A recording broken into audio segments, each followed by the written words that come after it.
Hello दोस्तों, मेरा नाम अमित सिंह। स्वागत है आपके अपने परिवार वन मोर स्टेप, एक और कदम सफलता की ओर। फिजिक्स के एमसीक्यू क्वेश्चन को हम लोग सॉल्व कर रहे हैं। इसमें से दो टॉपिक हम लोग पढ़ चुके हैं। पहला टॉपिक यूनिट और दूसरा topic measurement and measuring instrument. आज हम लोग का टॉपिक है वर्क यानी कि कार्य। तो कार्य के आज कुछ 25 क्वेश्चनों को हम लोग सॉल्व करेंगे। तो चलिए शुरुआत करते हैं। क्वेश्चन नंबर 1, कार्य में डैश होता है। ऑप्शन ए, दिशा और परिमाण दोनों ही नहीं होते हैं। ऑप्शन बी, दिशा और परिमाण दोनों होते हैं। ऑप्शन सी, कोई दिशा नहीं होती है, केवल परिमाण होता है। ऑप्शन डी, केवल दिशा होती है, परिमाण नहीं होता है। तो कार्य कार्य एक आपका आदेशिक राशि है, और आदेशिक राशि यानी कि इसको इंग्लिश में बात करें तो स्केलर क्वांटिटी होता है। तो कार्य में क्या आपका जो आदेशिक राशि क्या होता है, उसमें केवल परिमाण होता है, कोई दिशा नहीं होती है। और दैशिक राशि जिसे इंग्लिश में लोग वेक्टर क्वांटिटी होता है, उसमें परिमाण एवं दिशा दोनों होता है। तो कार्य क्या है, एक आदेशिक राशि, उसमें क्या होगा, परिमाण होगा लेकिन दिशा नहीं होगा। तो इसका सही आंसर आपका क्या हो जाएगा, इसका सही आंसर होगा आपका ऑप्शन सी, कोई दिशा नहीं होती है, केवल परिमाण होता है। ठीक है, चलिए अगले क्वेश्चन की ओर बढ़ते हैं। क्वेश्चन नंबर 2,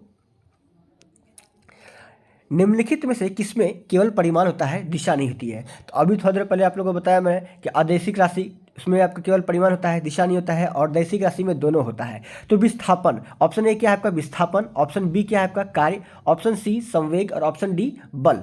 तो इसका आपका जो विस्थापन है, यह आपका विस्थापन क्या है, एक वेक्टर क्वांटिटी है। क्या है, एक वेक्टर क्वांटिटी है, यानी कि दैशिक राशि। कार्य क्या है, अभी थोड़ी देर पहले हम लोग पढ़ा कि स्केलर क्वांटिटी है, यानी कि क्या आपका अदैशिक राशि। और संवेग क्या है, वेक्टर क्वांटिटी। और बल क्या है आपका, वेक्टर क्वांटिटी। यानी कि आपका विस्थापन, संवेग और बल क्या है, दैशिक राशि है। और कार्य क्या है, अदैशिक राशि है, जिसमें केवल परिमाण होता है, दिशा नहीं होता है। तो इसका सही आंसर क्या हो जाएगा आपका ऑप्शन नंबर बी। ठीक है, चलिए अगले क्वेश्चन की ओर बढ़ते हैं। क्वेश्चन नंबर 3, क्या कह रहा है कि एक पोर्टर जमीन से 12 केजी सामान उठाता है और उसे जमीन से 1.5 मीटर ऊपर अपने सिर पर रखता है। तो सामान पर उसके द्वारा किए गए कार्य की गणना कीजिए। किस पर, सामान पर। तो देखिए, सामान पर उसके द्वारा किए गए कार्य की गणना करना है। ठीक है, तो इसमें हम लोग को क्या निकालना है, वर्क निकालना है। तो इस तरह का क्वेश्चन में हम लोग वर्क निकालने के लिए हम लोग फॉर्मूला लगाते हैं mgh। ठीक है, mgh। यहाँ m कितना है आपका 12 केजी, गुना g कितना है आपका, देखिए दे दिया हुआ है 10 मीटर पर सेकेंड, और h कितना है आपका 1.5 मीटर। तो इसको जब सॉल्व करेंगे तो हमारा आएगा 180 जूल, क्योंकि कार्य की ऐसा इकाई क्या होती है, जूल होती है। तो इसका सही आंसर क्या हो जाएगा हमारा ऑप्शन नंबर ए। ठीक है, चलिए अगले क्वेश्चन की ओर बढ़ते हैं। क्वेश्चन नंबर 4, एक वस्तु पर बल लगने के बावजूद भी किया गया कार्य शून्य होगा यदि उसका विस्थापन डैश हो। इसका मतलब समझिए, देखिए कार्य जो है, कार्य का फॉर्मूला होता है आपका बल गुना विस्थापन, यानी कि F और इंटू एस। ठीक है, F इंटू एस, यह होता है आपका क्या, कार्य का फॉर्मूला। इसमें अगर आपका क्या, अगर कार्य को शून्य करना है, अब बल दिया गया है, तो यहाँ पे विस्थापन क्या होना चाहिए, विस्थापन अगर जीरो हो जाएगा तो हमारा क्या हो जाएगा, कार्य भी शून्य रहेगा, क्योंकि बल चाहे कितना भी हो, अगर विस्थापन नहीं होगा तो कार्य तो शून्य कहा जाएगा। तो इसीलिए यहाँ पे क्या बोला है, ऑप्शन ए धनात्मक, ऑप्शन बी ऋणात्मक, ऑप्शन सी शून्य, और ऑप्शन डी उदासीन। यानी कि अगर विस्थापन अगर शून्य होगा तो आपका कार्य क्या हो जाएगा, शून्य हो जाएगा। इसीलिए इसका क्या होगा सही आंसर ऑप्शन नंबर सी। ठीक है, चलिए अगले क्वेश्चन की ओर बढ़ते हैं। क्वेश्चन नंबर 5, 10 किलोग्राम वजन वाले सूटकेस को उठाकर एक प्लेटफॉर्म पर खड़े यात्री द्वारा किया गया कार्य बताइए। देखिए यहाँ पे क्वेश्चन और उस क्वेश्चन में क्या अंतर है, बात को समझिएगा। ठीक है, यहाँ पे क्या बोल रहा है कि 10 किलोग्राम वजन वाले सूटकेस को उठाकर एक प्लेटफॉर्म पर खड़े यात्री के, यानी कि 10 किलोग्राम वाला एक सूटकेस है जिसको उसने उठाया हुआ है। ठीक है, और उस पर खड़ा है, किसी तरह का कोई भी यहाँ पे मूवमेंट नहीं हो रहा है, यानी कि डिस्प्लेसमेंट नहीं हो रहा है। जब डिस्प्लेसमेंट हो ही नहीं रहा है, सिर्फ उठाया गया है, कोई डिस्प्लेसमेंट ही नहीं है, तो कार्य क्या होगा, जीरो होगा। तो यहाँ पे आंसर क्या आ जाएगा आपका, ऑप्शन ए क्या है आपका 100 joule, option B 0 joule, option C 98 joule, और ऑप्शन डी 980 जूल। तो क्या आ जाएगा इसका आंसर ऑप्शन बी, 0 जूल। ठीक है, चलिए अगले क्वेश्चन की ओर बढ़ते हैं।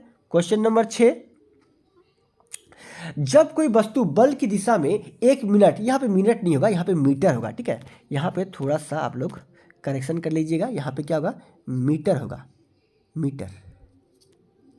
मीटर, 1 मीटर होगा। 1 मीटर की दूरी पर 1 न्यूटन बल द्वारा चलती है तो किए गई कार्य की मात्रा क्या होगा? तो कोई दिक्कत नहीं है आपका, अभी थोड़ी देर पहले बताया है W इक्वल टू क्या होता है, Fs, ठीक है। तो आपका F कितना है आपका 1 न्यूटन और S कितना है आपका 1 मीटर, तो 1 × 1 यानी क्या हो जाएगा 1 जूल, ठीक है। तो ऑप्शन क्या क्या दिया हुआ है आपका, ए नंबर ऑप्शन दिया है 10 जूल, बी नंबर ऑप्शन दिया है 0.01 जूल्स, सी नंबर ऑप्शन आपका 100 जूल्स और डी नंबर क्या है 1 जूल्स। तो सही आंसर क्या है इसका, ऑप्शन नंबर डी यानी कि 1 जूल्स, ठीक है। चलिए अगले क्वेश्चन की ओर बढ़ते हैं। क्वेश्चन नंबर 7, 20 न्यूटन का एक बल एक वस्तु को 2 मीटर विस्थापित करता है और 20 जूल कार्य करता है, तो बल और विस्थापन के बीच कौन क्या होगा? तो ऑप्शन नंबर ए क्या है आपका 60 degree, option number B 90 degree, option number C 30 degree और ऑप्शन नंबर डी आपका 0 डिग्री, ठीक है।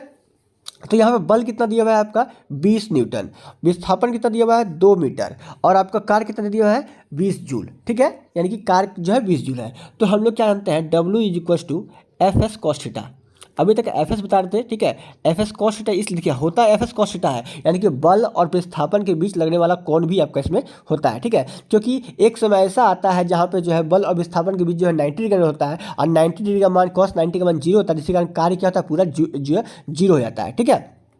इसीलिए हम इसका प्रयोग करते हैं। चलिए ठीक है, तो यहाँ पे आपका कितना है 20 जूल है, तो 20 फोर्स कितना है आपका 20 और एस कितना है आपका 2 मीटर और यहाँ पे कॉस थीटा, ठीक है।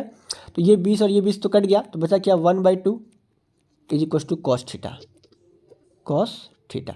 यहाँ पे कॉस के कितना मान 1/2 होता है, तो कॉस 60 का मान 1/2 होता है, तो कॉस 60 है यहाँ पे कॉस थीटा, तो थीटा इक्वल टू क्या हो जाएगा आपका, थीटा इक्वल टू 60 डिग्री, यानी यहाँ पे एंगल क्या हो जाएगा आपका ऑप्शन ए 60 डिग्री। समझ में आया? चलिए अगले क्वेश्चन की ओर बढ़ते हैं। क्वेश्चन नंबर 8, निम्नलिखित में से कौन अधिक काम कर सकता है? ऑप्शन ए एक घूमता हुआ पहिया, ऑप्शन बी गतिशील पत्थर, ऑप्शन सी बंदूक की एक चलती हुई गोली या ऑप्शन डी एक उठाया हुआ हथौड़ा। देखिए काम अधिक तब उतना ही वही कहलाएगा जिसका जो दूरी जो अधिक ट्रेवल करेगा, ठीक है। तो यहाँ पे एक घूमता हुआ पहिया क्या हुआ, जब एक घूमता हुआ पहिया है, जैसे मान लीजिए कि ये एक पहिया घूम रहा है, ठीक है, ये घूम रहा है, तो देखिए यहाँ विस्थापन क्या लगा 0 हो जाएगा, जहाँ से शुरू कर रहे हैं वहीं पे चला आ रहा है, तो विस्थापन 0 तो कार्य तो यहाँ 0 हो गया। गतिशील पत्थर भी, अब गतिशील किस तरह से है ये देखना पड़ेगा, उस हिसाब से अगर गतिशील है, ठीक है। अब बंदूक की चलती हुई गोली, यहाँ पे देखिए बंदूक जो है आपका स्ट्रेट जाएगा, इस तरह से जाएगा, ठीक है, तो ये अधिक से अधिक जो है आपका क्या करेगा आपका ट्रेवल करेगा, ठीक है, अधिक से अधिक दूरी जो है चलेगा। और एक उठाया हुआ हथौड़ा, तो ये भी आपका ज़्यादा दूरी नहीं कर रहा है, तो इसका सही आंसर क्या होगा ऑप्शन नंबर सी, एक बंदूक की चलती हुई एक गोली, ठीक है। चलिए अगले क्वेश्चन की बढ़ते हैं। क्वेश्चन नंबर 9, कार्य शून्य होने की स्थिति में विस्थापन और लगाए जाने वाले बल के बीच का कोण क्या होता है? यानी कि कार्य शून्य होगा, वो किस समय शून्य होगा, जब आपका विस्थापन और जो बल है उसके बीच का कोण क्या होगा, ठीक है। तो आपको थोड़ा देर पहले बताते हैं हम कि थीटा अगर 90 डिग्री होगा, 90 डिग्री, तो उस समय जो है आपका बल और विस्थापन के बीच का जो कोण होगा 90 डिग्री अगर होगा, तो वहाँ पे कार्य क्या होगा शून्य होगा। कैसे होता है देखिए W इज इक्वल टू क्या होता है एफ एस कॉस थीटा। अब थीटा का मान 90, तो कॉस 90 का मान क्या होता है आपका 0, तो यहाँ पे आपका चाहे जो भी वैल्यू रहेगा एफ और एस का कुछ भी जो भी वैल्यू रहे, ठीक है, और यहाँ पे अगर 0 हो जाता है तो 0 से मल्टीप्लाई कर दीजिए, आप क्या हो जाएगा आपका कार्य क्या हो जाएगा 0 हो जाएगा, यानी कि आपका यहाँ पे क्या सही हो जाएगा ऑप्शन नंबर सी 90 डिग्री, ठीक है। चलिए अगले क्वेश्चन की ओर बढ़ते हैं। क्वेश्चन नंबर 10, कार्य करने की क्षमता को क्या कहा जाता है? कार्य करने की क्षमता को ऑप्शन ए वेग, ऑप्शन बी ऊर्जा, ऑप्शन सी बल या ऑप्शन डी गति। तो इसका कोई टेंशन नहीं है, इसका सही आंसर होगा ऑप्शन नंबर बी, यानी कि कार्य करने की क्षमता को हम लोग ऊर्जा कहते हैं और कार्य करने की दर को शक्ति कहते हैं, ठीक है। चलिए अगले क्वेश्चन को बढ़ते हैं। क्वेश्चन नंबर 11, डैश कार्य कहलाता है? ऑप्शन ए बल गुना विस्थापन, ऑप्शन बी द्रव्यमान गुना त्वरण, ऑप्शन सी लंबाई गुनी चौड़ाई, ऑप्शन डी द्रव्यमान गुना आयतन। तो इसका सही आंसर क्या होगा, हम लोग पहले भी पढ़ चुके हैं, क्या बताए थे बल गुना विस्थापन W इज इक्वल टू क्या फोर्स इंटू डिस्प्लेसमेंट, बाकी जो कॉस थीटा होता है एंगल है, मेन क्या है हमारा फोर्स इंटू डिस्प्लेसमेंट, यानी कि बल गुना विस्थापन। तो इसका सही आंसर क्या जाएगा ऑप्शन नंबर ए, ठीक है। चलिए अगले क्वेश्चन की ओर बढ़ते हैं। क्वेश्चन नंबर 12, किसी वस्तु पर किया गया कार्य निम्नलिखित में से किस पर निर्भर नहीं करता है। ठीक है, यानी कि आपका कार्य जो है किस पर निर्भर नहीं करेगा। ऑप्शन ए विस्थापन, ऑप्शन बी वस्तु के द्रव्यमान, ऑप्शन सी प्रयुक्त बल, ऑप्शन डी बल और विस्थापन के बीच कौन। तो आप लोग खुद सोचिए थोड़ा सा। देखिए हम लिखते हैं यहाँ पे W is equal to F S cos theta. ठीक है, लिख दिए। बल चाहिए तो बल तो होगा, प्रयुक्त बल होगा। एस क्या डिस्प्लेसमेंट यानी विस्थापन, विस्थापन भी चाहिए। और कॉस थीटा क्या है, बल और विस्थापन के बीच कौन, यानी ये भी चाहिए। तो क्या नहीं चाहिए, वस्तु के द्रव्यमान से हमको कोई मतलब नहीं है, यानी कि इसका सही आंसर क्या रहेगा, ऑप्शन नंबर बी। ठीक है, चलिए अगले क्वेश्चन की ओर बढ़ते हैं। क्वेश्चन नंबर 13, जब कोई आदमी दीवार को धक्का दे रहा है लेकिन इसे विस्थापित करने में विफल रहा है तो यह डैश करता है, यानी कि ऑप्शन ए क्या है, नकारात्मक कार्य कर रहा है, ऑप्शन बी सकारात्मक कार्य कर रहा है, ऑप्शन सी अधिकतम सकारात्मक कार्य कर रहा है, या डी बिल्कुल कोई कार्य नहीं हो रहा है। ठीक है, तो इसका आंसर क्या होगा, भाई समझिए। W इज इक्वल टू होता है क्या आपका F into S, force into displacement. Displacement तो हो ही नहीं रहा है, डिस्प्लेसमेंट जीरो है, यानी कि विस्थापन क्या है आपका जीरो है। तो विस्थापन जीरो तो आपका वर्क क्या हो जाएगा, जीरो। तो यहाँ क्या हो रहा है कि आपका, तो यह क्या कहलाएगा, बिल्कुल कोई कार्य नहीं। तो ऑप्शन डी नंबर क्या होगा इसका सही आंसर। ठीक है, चलिए अगले क्वेश्चन की ओर बढ़ते हैं। क्वेश्चन नंबर 14, बल और विस्थापन का गुणनफल क्या कहलाता है। कितना बार पढ़ चुके हैं हम लोग। W इज इक्वल टू क्या होता है, बल गुना विस्थापन। W is equal to F into S. तो बल गुना विस्थापन क्या कहलाएगा हमारा, ऑप्शन नंबर सी कार्य कहलाएगा। ठीक है, चलिए 15 नंबर क्वेश्चन, किसी पिंड पर कार्य तभी किया जाता है जब डैश होता है। ऑप्शन ए नंबर, यह एक यांत्रिक प्रभाव के माध्यम से ऊर्जा वृद्धि का अनुभव करता है। बी नंबर ऑप्शन, बल इस पर कार्य करते हैं। सी नंबर, वहाँ विस्थापन होता है। और डी नंबर, यदि यह किसी निश्चित दूरी के माध्यम से आगे बढ़ता है। ठीक है, ये आपका इसका सही आंसर क्या होगा, ऑप्शन नंबर ए, यह एक यांत्रिक प्रभाव के माध्यम से ऊर्जा वृद्धि का भी अनुभव कराता है। ऊर्जा वृद्धि होगा तब क्या होगा, कार्य आपका माना जाएगा। ठीक है, चलिए अगले क्वेश्चन की ओर बढ़ते हैं। क्वेश्चन नंबर 16, कार्य हुआ है ऐसे कहने के लिए दो शर्तें पूरी होनी चाहिए, उनमें से एक है, दो शर्तें पूरी होनी चाहिए, उनमें से एक है बल की आवश्यकता नहीं है, तो गलत बात है, बल की आवश्यकता होनी चाहिए भाई। बी नंबर ऑप्शन क्या है, वस्तु विस्थापित होनी चाहिए, ये बात सही है, वस्तु तो विस्थापित होनी चाहिए तभी तो कार्य कहा जाएगा, तो ये तो हमको सही लग रहा है। आगे पढ़ते हैं ऑप्शन सी नंबर, ऊर्जा का अवशोषण या उत्सर्जन चाहिए। ऊर्जा चलो ये तो इतना जरूरत नहीं है। ठीक है, उत्सर्जन और अवशोषण से मतलब नहीं है। ठीक है, और डी ऑप्शन कहता है वस्तु की स्थिति में कोई बदलाव नहीं है, ये गलत बात है। तो इसका सही आंसर क्या हो जाएगा आपका, ऑप्शन नंबर बी। ठीक है, ऑप्शन नंबर बी। चलिए आगे बढ़ते हैं। क्वेश्चन नंबर 17, यदि कोई व्यक्ति 12 न्यूटन के एक स्थिर बल से 4 मीटर चलता है तो उसके द्वारा किया गया कार्य क्या होगा। क्या दिया हुआ है आपका, फोर्स दे दिया हुआ कितना, 12 न्यूटन, बल दे दिया 12 न्यूटन, और 4 मीटर क्या दिया गया आपका, विस्थापन दे दिया है। तो कार्य पूछ रहा है, तो कुछ नहीं, W इज इक्वल टू, यहाँ पे तो कुछ एंगल से मतलब नहीं है, तो W is equal to F S. ठीक है, एफ कितना दिया 12 और ये आपका 4, तो बच्चों के 48, तो क्या हो जाएगा 48 joule. Option number A 6 joule, option number B 48 joule, option number C 2 joule और ऑप्शन नंबर डी 3 जूल। तो सही आंसर क्या हो जाएगा, ऑप्शन नंबर बी। ठीक है, चलिए अगले क्वेश्चन की ओर बढ़ते हैं। क्वेश्चन नंबर 18, लागू किए गए बल और विस्थापन की दिशा के बीच कोण 90 डिग्री है तो किया गया कार्य क्या होगा। ऑप्शन नंबर ए ऋणात्मक, ऑप्शन नंबर बी उदासीन, ऑप्शन नंबर सी धनात्मक, ऑप्शन नंबर डी शून्य। तो देखिए क्या दिया हुआ है आपके कि दोनों के बीच का कोण कितना होगा 90 डिग्री। तो W इज इक्वल टू, अगर W is equal to F S cos theta, तो एफ जो भी दिया हुआ हो मतलब नहीं है, एस कुछ भी दिया हो, अगर कॉस थीटा यहाँ पे क्या है 90 डिग्री है, तो कॉस 90 का मान क्या होता है आपका 0, यानी कि यहाँ पे एफ एस हो और यहाँ पे गुना 0 हो, तो जो भी मान होगा क्या होगा आपका 0, तो यहाँ पे क्या हो जाएगा आपका कार्य शून्य हो जाएगा। तो ऑप्शन नंबर डी आपका सही आंसर है। ठीक है, चलिए अगले क्वेश्चन की ओर बढ़ते हैं। क्वेश्चन नंबर 19, डैश का केवल परिमाण है, दिशा नहीं। ऑप्शन नंबर ए आवेग, ऑप्शन नंबर बी बल, ऑप्शन नंबर सी कार्य और ऑप्शन नंबर डी विस्थापन। तो इसमें आपका आवेग जो है वेक्टर क्वांटिटी है, ठीक है, यानी कि उसमें आवेश और दिशा दोनों, परिमाण एवं दिशा दोनों होता है। बल भी आपका वेक्टर क्वांटिटी है, यानी कि दैशिक राशि, जिसमें परिमाण एवं दिशा दोनों होता है। कार्य आपका स्केलर क्वांटिटी है, ठीक है, यानी कि अदैशिक राशि जिसमें केवल परिमाण होता है, दिशा नहीं होता है। और विस्थापन भी आपका वेक्टर क्वांटिटी है। इसमें सही आंसर क्या जाएगा? Option number C. चलिए अगले क्वेश्चन की ओर बढ़ते हैं। Question number 20। यदि कोई कार 500 न्यूटन के नियत बल के साथ 15 किलोमीटर की दूरी यात्रा करती है तो किए गए कार की गणना कीजिए, ठीक है। तो यहाँ पे क्या दिया हुआ है आपका? बल दे दिया है आपका 500 न्यूटन, और आपका जो दूरी दिया कितना दिया? 15 किलोमीटर। तो W इज इक्वल टू, यहाँ पे तो एंगल से मतलब नहीं है, एंगल कुछ दिया हुआ नहीं है, ठीक है। W equal to FS, F कितना दिया हुआ है आपका? 500 न्यूटन।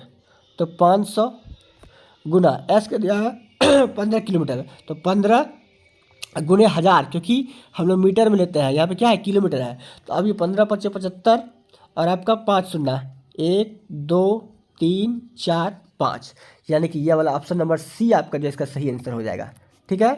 चलिए अगले क्वेश्चन की ओर बढ़ते हैं। Question number 21 number question. Car तभी हो सकता है जब डैश हो। ऑप्शन नंबर ए ऊर्जा, ऑप्शन नंबर बी बल, ऑप्शन नंबर सी शक्ति, और ऑप्शन नंबर डी संवेग। इसका सही आंसर क्या होगा? Option number B. जब बल होगा तभी जो है आपका कार्य होगा। बल और विस्थापन, यही दो चीज चाहिए आपका कार्य होने के लिए, ठीक है। तो यहाँ पे क्या आंसर हो जाएगा आपका? Option number B. चलिए अगले क्वेश्चन की ओर बढ़ते हैं। Question number 22। यदि कोई वस्तु वृत्ताकार पथ पर घुमाई जाती है तो उस पर किया गया कार्य है क्या होगा? ऑप्शन नंबर ए सकारात्मक है, ऑप्शन नंबर बी शून्य, ऑप्शन नंबर सी ऋणात्मक है, ऑप्शन नंबर डी निर्धारित नहीं किया जा सकता है। तो क्वेश्चन क्या है यहाँ पे आपका कि यदि कोई वस्तु वृत्ताकार पथ पर घुमाई थी, यानी कि इस तरह से घूम रहा है वृत्ताकार पथ पर, ठीक है, इस तरह से घूम रहा है, इस तरह से करके। तो मान लीजिए यहाँ से अगर हमने शुरू किया था, ठीक है, तो यहाँ से हमने घुमाना स्टार्ट किया ऐसे करके, और यहीं पे चला आया, तो विस्थापन इसका क्या हो गया? 0, क्योंकि जहाँ से स्टार्ट किए थे फिर वहीं चले आए, तो क्या हो गया? 0 हो गया। तो यानी कि जब डिस्प्लेसमेंट यानी कि विस्थापन अगर 0 हो गया तो आपका कार्य भी क्या हो जाएगा? आपका 0 हो जाएगा, यानी कि इसका सही आंसर क्या होगा? ऑप्शन नंबर बी शून्य है, ठीक है। चलिए अगले क्वेश्चन की ओर बढ़ते हैं। Question number 23। जब बल विस्थापन डैश होता है तो बल द्वारा किए गए कार्य को ऋणात्मक माना जाता है। क्या बोल रहा है? जब बल विस्थापन डैश होता है तो बल द्वारा किए गए कार्य ऋणात्मक माना, ऋणात्मक कार्य बोल रहा है। क्या कार्य को क्या करना है? ऋणात्मक है आपका, यहाँ पे देखिए ऋणात्मक, ठीक है। तो ऑप्शन नंबर ए क्या है? संवेग की दिशा में होता है, बल की दिशा के लंबवत होता है, बल की दिशा में होता है, या बल की दिशा में विपरीत में होता है। थोड़ा सा ध्यान से इस चीज़ को समझिएगा, ठीक है। मान लीजिए यह कोई वस्तु है, ठीक है, इसको जब हम इधर से इस तरह से धक्का दे रहे हैं, यानी कि बल दे रहे हैं, अगर वह इस तरफ विस्थापित हो गया, ठीक है, तो ये क्या होगा? आपका सकारात्मक बल होगा, ठीक है। क्या होगा? सकारात्मक बल होगा। अगर हम इस तरह से बल दे रहे हैं और आपको इस तरह से अगर जो है वो विस्थापित हुआ है, तो यहाँ पे देखिए एंगल क्या बन रहा है? 90 डिग्री एंगल बन जाता है, ठीक है। तो यहाँ पे जो है कार्य क्या हो जाएगा? आपका शून्य हो जाएगा, क्योंकि F S cos theta cos 90 equal to 0, ठीक है। और जब आपको बल हम इस तरह से दे रहे हैं, ये है जो आपका वस्तु है, इसको इस तरह से बल दे रहे हैं और यह इस तरफ विस्थापित हो जाता है, तो यहाँ पे कार्य क्या हो जाएगा? आपका ऋणात्मक हो जाएगा, ठीक है। तो यहाँ पे क्या होगा? बल के विपरीत दिशा, जब जिधर बल दे रहे हैं उसके विपरीत दिशा में अगर विस्थापित हो जाता है तो आपका कार्य क्या होगा? ऋणात्मक होगा, यानी कि ऑप्शन नंबर डी सही आंसर होगा, ठीक है। चलिए अगले क्वेश्चन की ओर बढ़ते हैं। Question number 24। जब प्रयुक्त बल की दिशा और वस्तु के गतिशील होने की दिशा एक दूसरे के लंबवत हो तो क्या होगा? ऑप्शन नंबर ए शक्ति का प्रयोग किया जाएगा, ऑप्शन नंबर बी शक्ति का प्रयोग नहीं किया जाएगा, ऑप्शन सी कोई कार्य नहीं हुआ है, ऑप्शन डी कार्य हुआ है। तो अभी थोड़ा देर पहले बताए हम, क्या बताएं? देखिए अगर कोई यहाँ पे वस्तु है, इस तरह से वस्तु है, ठीक है, और क्या लिखा हुआ है? बल की दिशा और वस्तु की गतिशील होने की दिशा एक दूसरे लंबवत हो, यानी कि मान लीजिए इधर आपका जो है हमने बल दिया है और गतिशील अगर इधर हो गया है तो इन दोनों के बीच क्या है? एक दूसरे लंबवत, यानी कि 90 डिग्री कोण बनता है, तो कार्य क्या हो जाएगा? आपका शून्य, यानी कि कोई कार्य नहीं हुआ है। तो ऑप्शन नंबर इसका सी, ठीक है। चलिए आज का आखिरी क्वेश्चन, 25वां क्वेश्चन, किस पर निर्भर नहीं करता है? क्वेश्चन होगा आपका कि आपका कार्य किस पर निर्भर नहीं करता है। यहाँ पे कार्य छूट गया है, ठीक है, इसको थोड़ा सा मैं लिख देता हूँ। यहाँ पे कार्य होगा, कार्य, ठीक है, कार्य किस पर निर्भर नहीं करता है। ठीक है, तो ऑप्शन नंबर ए विस्थापन, ऑप्शन नंबर बी संवेग, ऑप्शन नंबर सी बल, ऑप्शन नंबर डी बल और एस यानी एफ और एस के बीच का कोण। तो यहाँ पे देखिए विस्थापन तो होता ही है, बल भी होता ही है और एफ और एस के बीच के कोण भी होता ही है। क्या नहीं चाहिए हमको, संवेग पर निर्भर नहीं करता है। तो इसका आंसर क्या हो जाएगा, ऑप्शन नंबर बी संवेग। ठीक है, आज हम लोगों ने 25 क्वेश्चनों को पढ़ा। ठीक है, उसमें कुछ न्यूमेरिकल्स भी बना है। तो आशा करते हैं कि आप लोग को समझ में आ रहा है। समझ में आ रहा है तो लाइक कीजिए, कमेंट कीजिए, अपने अन्य दोस्तों को शेयर कीजिए। ठीक है, धन्यवाद, जय हिंद।